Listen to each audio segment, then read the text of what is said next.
Hi friends, TSPSC నిర్వహించబోయే group 1 preliminary exam date అయితే వచ్చేసింది.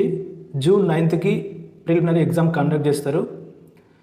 సో ఆ ప్రిలిమినరీ ఎగ్జామ్ క్రాక్ చేయాలంటే, ప్రిలిమ్స్లో క్వాలిఫై కావాలంటే సో దానికి ఒక సిలబస్ అనేది ఉంటుంది. ఆ సిలబస్ ఏంటి, ఆ సిలబస్లో ఏమేమి అంశాలు ఉన్నాయి, సో ఆ అంశాలన్నింటినీ ఈ వీడియోలో క్లియర్గా తెలుసుకుందాం ఫ్రెండ్స్. గ్రూప్ 1 ప్రిలిమ్స్ యొక్క సిలబస్ ఒక మొత్తం కలిపి 13 అంశాలు ఇవ్వడం జరిగింది ఫ్రెండ్స్. సో ఈ 13 అంశాలను మనము క్లియర్గా ఈ వీడియోలో తెలుసుకుందాం. ఆ 13 అంశాలు ఏమేమి అనేవి. సో ప్రతి అంశం కూడా చాలా ఇంపార్టెంట్. సో ప్రిలిమినరీ ఎగ్జామ్ ఇది నార్మల్గా గ్రూప్ 4 ఎగ్జామ్ లాంటివి కాకుండా కొంచెం డెప్త్గా అడగడం అనేది జరుగుతుంది. సో ప్రతి అంశాన్ని కూడా మనం క్షుణ్ణంగా తెలుసుకోవాల్సిన అవసరం అనేది ఉంటుంది. కాబట్టి ఫస్ట్ ఈ సిలబస్లో ఉన్న అంశాలు ఏంటి అనేది ఈ వీడియోలో తెలుసుకుందాం ఫ్రెండ్స్. అందులో భాగంగా ఫస్ట్ పాయింట్ వచ్చేసి ఇక్కడ 13 అంశాల్లో మొదటిది వచ్చేసి ఏంటిదంటే కరెంట్ అఫైర్స్.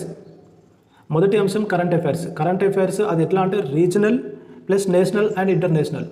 ఈ కరెంట్ అఫైర్స్ అనేది రీజనల్గా, నేషనల్, అదేవిధంగా ఇంటర్నేషనల్ స్టాండర్డ్స్లో కరెంట్ అఫైర్స్ ఏవైతే ఉన్నాయో, ప్రస్తుతం జరుగుతున్న ఏవైతే ఇంపార్టెంట్ అంశాలు ఉంటాయో, సో ఆ అంశాలన్నింటినీ కూడా మనం నేర్చుకోవాల్సి ఉంటుంది కరెంట్ అఫైర్స్లో భాగంగా. సో ఇది మొదటి అంశం. ఇంకా రెండో అంశంలోకి వెళ్ళినట్లయితే international relations and events.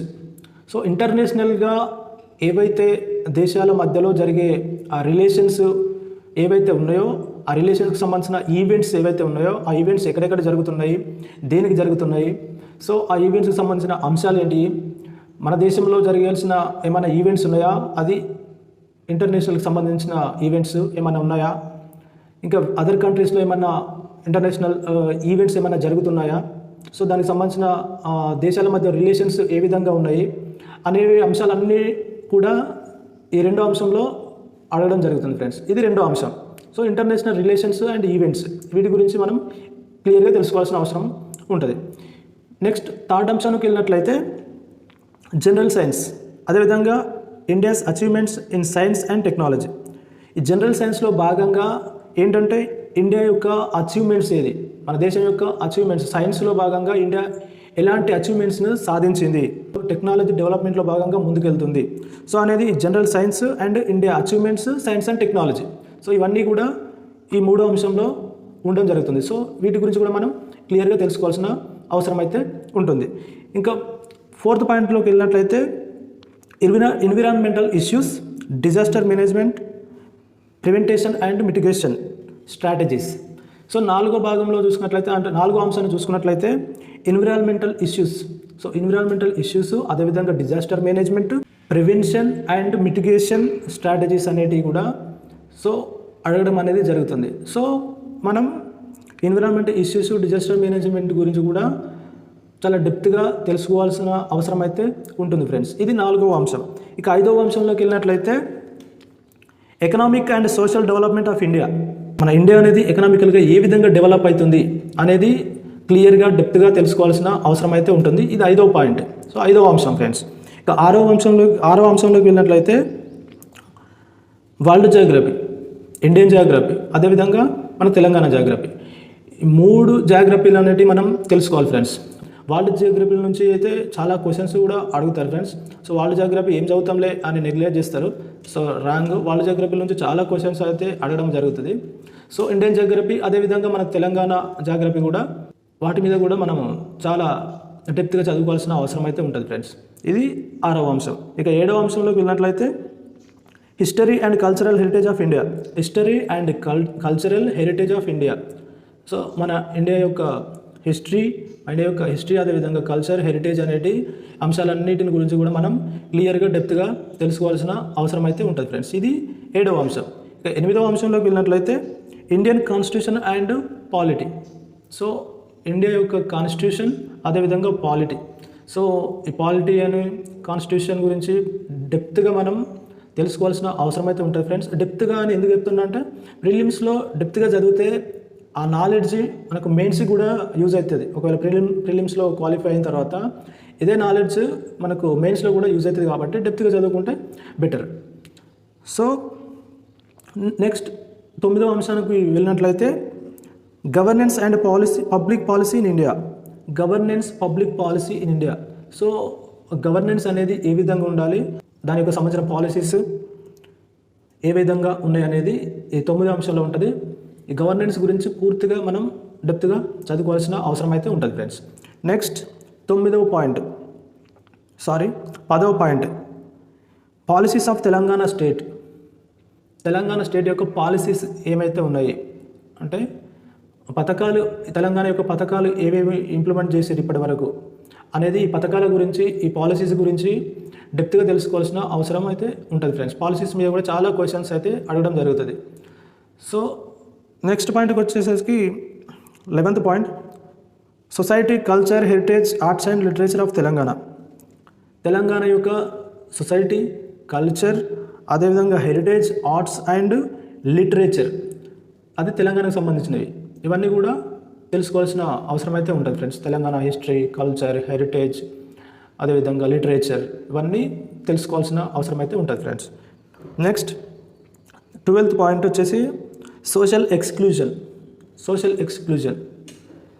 Social exclusion అనేది చాలా ఇంపార్టెంట్. సమాజ శాస్త్రం.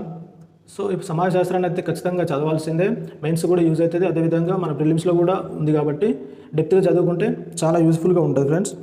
సో ఈ సోషల్ ఎక్స్క్లూజన్లో rights, issues such as a gender, caste, tribe, disability and inclusive policies.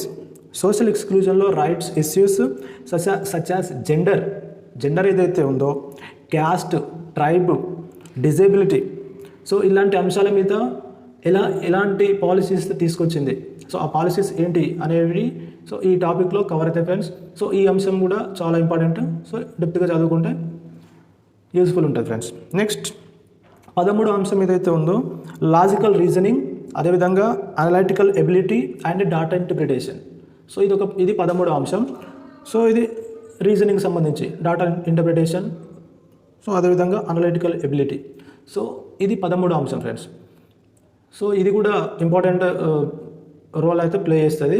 Non maths background వాళ్ళు దీన్ని వదిలేస్తారు. మిగతా 12 అంశాలు ఉన్నాయి కదా, 13వ అంశం ఎందుకులే అని వదిలేస్తారు. సో ఇది కూడా యూజ్ అవుతుంది.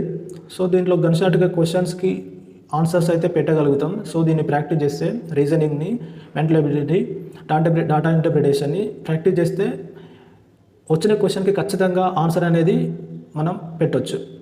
సో ఇది కూడా యూస్ఫుల్ ఉంటుంది ఫ్రెండ్స్.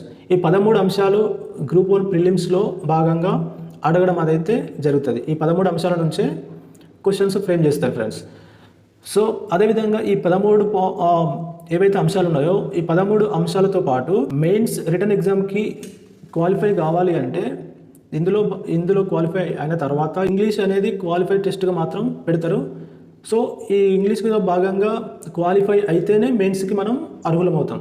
సో కాబట్టి ఇంగ్లీష్లో కూడా క్వాలిఫై కావాల్సిన అవసరం అయితే ఉంటుంది. జస్ట్ క్వాలిఫై టెస్ట్ మాత్రమే. ఇది ఎట్లా అంటే 10th క్లాస్ స్టాండర్డ్ మాత్రమే అడుగుతారు. 10th క్లాస్ స్టాండర్డ్లో అడుగుతారు కాబట్టి సో దానికి సంబంధించిన 10th క్లాస్ స్టాండర్డ్లో ఏవైతే ఇంగ్లీష్కి సంబంధించిన గ్రామర్ టాపిక్స్ ఏవైతే ఉన్నాయో, ఈ గ్రామర్ అంతా నేర్చుకోవాల్సిన అవసరం అయితే ఉంటుంది. సో అది నేర్చుకుంటే ఏమవుతుందంటే, సో ఆ ఇంగ్లీష్ టెస్ట్లో భాగంగా మనం క్వాలిఫై అయితే నెక్స్ట్ మెయిన్స్లో మనం క్వాలిఫై అయ్యే ఛాన్స్ అయితే ఉంటుంది ఫ్రెండ్స్.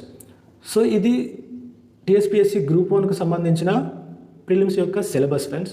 సో ఈ 13 అంశాలను అయితే ఏ టాపిక్ని కూడా నెగ్లెక్ట్ చేయొద్దు. సో ప్రతి ఒక్క టాపిక్ కూడా, ప్రతి ఒక్క అంశం కూడా ఇంపార్టెంటే. అన్ని అంశాలను కూడా చదువుతూ, అది కూడా డెప్త్గా చదువుతూ వెళ్తే ఖచ్చితంగా ప్రిలిమినరీ ఎగ్జామ్ని క్రాక్ చేయొచ్చు, క్వాలిఫై అవ్వచ్చు. సో క్వాలిఫై అయిన తర్వాత మెయిన్స్ కూడా మళ్ళీ మనకు 3-4 మంత్స్ గ్యాప్ ఉంది. ఇప్పుడు ప్రిలిమ్స్కి కూడా 3-4 మంత్స్ ఉంది టైము. June 9కి ఎగ్జాము. June 9 ఎగ్జామ్ అంటే ఇంకా టైం ఉంది. సో ఈ టైంలోనే ప్రిలిమ్స్కి క్వాలిఫై అవ్వడానికి ప్రిపేర్ అవుతూ ఈ 13 అంశాలను కవర్ చేస్తూ, అదేవిధంగా మెయిన్స్ సిలబస్ ఏదైతే ఉందో ఈ మెయిన్స్ సిలబస్ను కూడా 30% ప్రిలిమినరీ ఎగ్జామ్లోనే కవర్ చేసుకోవాలి. సో మెయిన్స్కి వెంటనే మనం ఆ 3 మంత్స్లోనే కవర్ చేయాలి అంటే సరిపోదు టైం. కాబట్టి ప్రిలిమ్స్ ప్రిపేర్ అయ్యే టైంలోనే ఒక 6 hours ప్రిలిమినరీ ఎగ్జామ్కి టైం కేటాయిస్తూ మిగతా ఒక 3-4 అవర్స్ మెయిన్స్ ఎగ్జామ్కి కూడా ఆ సిలబస్ని కూడా కవర్ చేస్తూ చదివితే ఖచ్చితంగా గ్రూప్ 1 ప్రిలిమ్స్ క్రాక్ చేయొచ్చు, అదేవిధంగా మెయిన్స్ కూడా క్రాక్ చేయొచ్చు ఫ్రెండ్స్. సో ఇది ఫ్రెండ్స్ ఈ వీడియో. సో వీడియో కనుక మీకు నచ్చినట్లయితే ప్లీజ్ లైక్ చేయండి, అదేవిధంగా మీ ఫ్రెండ్స్కి షేర్ చేయండి. నా ఛానల్ని అయితే సబ్స్క్రైబ్ చేసుకోండి friends. Okay, thank you, bye friends.